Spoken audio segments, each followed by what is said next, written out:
इंसान था, गांव में रहने वाला। गांव में जो चीजें बनती थी, कोई कुम्हार कुछ बनाता या कोई और चीजें, वो उनसे इकट्ठी करता था और अपने गधे पर लाद कर एक शहर में बेचने जाता था। यही उसका व्यवसाय। बढ़िया जिंदगी चल रही, शहर में भी सब उसको जानते, 4-5 दुकानदार जिनके पास जाके सब कुछ बेचाता था। अब एक दिन ऐसे ही शहर में गया तो सामने से एक आदमी चलता हुआ आ रहा और उसने देखा कि आज इसके गधे के गले में कुछ बंधा हुआ है। चमकता हुआ पत्थर एक बंधा हुआ है। गधे के गले में कुछ अनोखा सा चमकता हुआ बांध के घूम रहा है। अब जिस इंसान ने देखा, उसकी नजर परखने वाली थी, उसने देख लिया कि ये हीरा है जो उसने गधे के गले में बांधा हुआ है। जाता है, उससे सहज में ही पूछता है कि गधे के गले में क्या बांधा है अपने।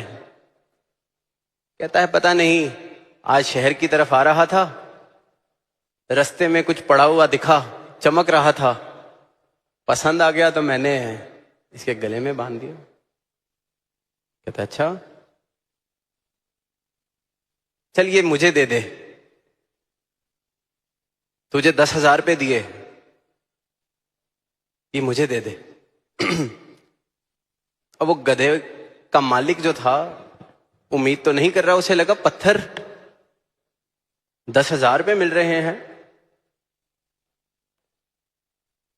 पर कहता नहीं, 20,000 दोगे तो मैं ये देता हूं। उस सामने से कहता है नहीं, 10,000 पत्थर दे दे। वो कहते नहीं, 20,000 में ही दूंगा, और आगे चला जाता है। अब जो हीरा पहचानने वाला था, वो जानता था कि कीमत लाखों की है, शायद करोड़ों की कीमत है। सोच रहा है मन में कि किस मूर्ख को ये पत्थर मिल गया है, गधे के गले में बांध के घूम रहा है।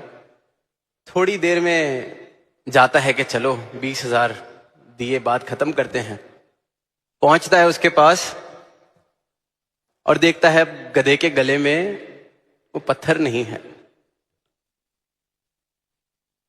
पूछता है उससे, अरे वो पत्थर कहां गया, ले 20,000 देता हूं। गधे का मालिक कहता है वो तो मैंने बेच दिया पिछली दुकान पर, पूरे 50,000 में बेचा है। अब वो जो हीरे को परखने वाला था कहता, गधे, मूर्ख, लाखों करोड़ों की चीज तूने 50,000 में बेच दी, अकल नहीं है तुझे। गधे का मालिक कहता है कि साहब, होऊंगा मैं गधा, होऊंगा मैं मूर्ख, पर फिर उस हिसाब से आप क्या होए जो 10,000 के पीछे करोड़ों की चीज छोड़ दी। मुझे तो नहीं पता था कि वो करोड़ों का है, आपने जानते हुए 10,000 के पीछे करोड़ों रुपए की चीज छोड़ दी, लाखों की चीज छोड़ दी। तो अगर मैं गधा हूं, आप क्या हैं? जिसके पास तो कीमत नहीं है, उसकी तो फिर माफी है, अनजान है। हमारा क्या होगा अगर सब कुछ जानते हुए